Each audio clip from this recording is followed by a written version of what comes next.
Hello, all you coin aficionados out there, and welcome again to the DC Coin World International Coin Channel. Today we have the 1970 S US nickel or 5-cent piece. And I'm showing you the back because something kind of cool happened when I went to magnify these. And if you look at them, the way the light hits these, they've worn a little bit on the top, and only all this nickel is showing through. So the way the light hits these, they have a blue line on them.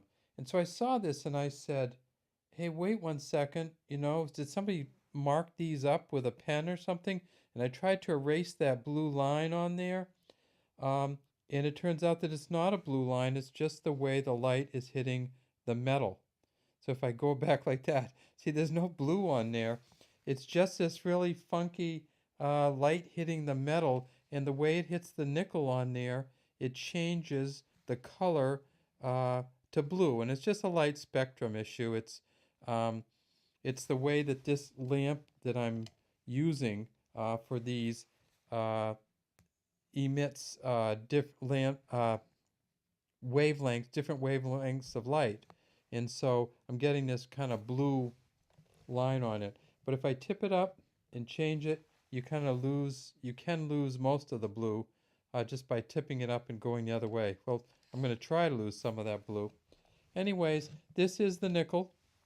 It's from 1970, and when we flip it over, you will see the S's on here. And I did a video of the 1969 Snake S mint mark. So feel free to look at that. And when I did that, I pulled some of these 70 coins to look what the S should look like rather than the S in that Snake S mint mark. And this is what the S should look like right down here and over here.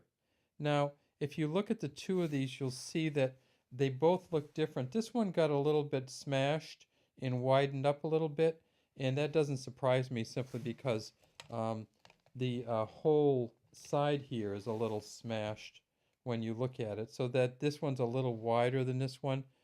This one's a little flatter, and this one got smashed in a different way. So this is the S clearly from San Francisco. This is the S from San Francisco. This one has a little bit more of a bottom on it. And the one I had from 1969 in my other video actually has an S that keeps going across. I call it the Snake S. Now, this is a Jefferson nickel. It says, "In God we trust" here, Liberty. Then there's a star there. Hard to see the star in these ones. A little bit easier to see it on that one. But that's a star that's just worn down. And then the year 1970, and then the mint mark here. In addition, underneath the bottom of Jefferson is an FS there. Can you see that FS? That's for Felix Schlag, who was the engraver of this. And when I pulled this one for the 1969 video, I see you can't see anything at all there. So it kind of got beat up really bad, this particular one here, and you can see the markings and everything, and see how dented in it is. And you can't see the FS there, but that's what would be there if it hadn't got kind of chipped out. And on the other one, same coin, you can see most of the FS on here.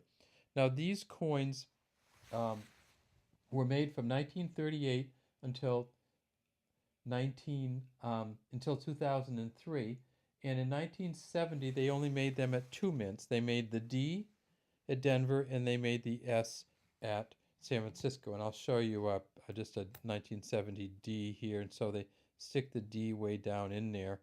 So that's a 70D, this is a 70S. I'm not going to show you a 70 Philly because they didn't mint them in Philly in 1970. And I'm not saying that they had a blank here for Philadelphia like they do in some other coins.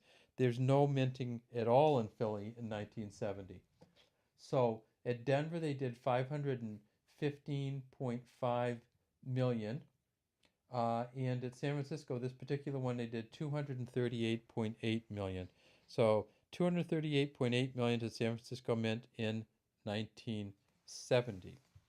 These coins are kind of fun, and you can often find them in your change. So keep looking for and at them.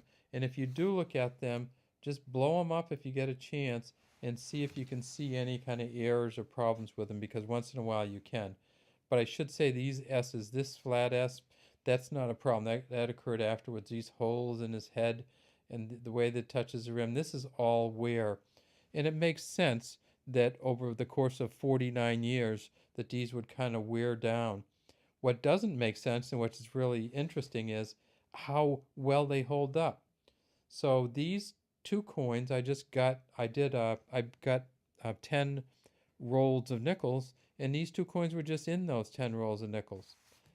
So you can still find them out there, and they're kind of fun, but they're not worth anything. So if you're collecting these because you want to make a big payday, it's not going to happen. These coins are worth a nickel, and I'm guessing they'll probably always be worth a nickel, but keep looking for them out there, and watch out when you do any kind of magnification and special lighting. Watch out for the blue lines that appear once in a while on the tops of the coins, or the nickel part of the nickel part that sticks out towards the light. Have a great day from DC Coin World International Coin Channel.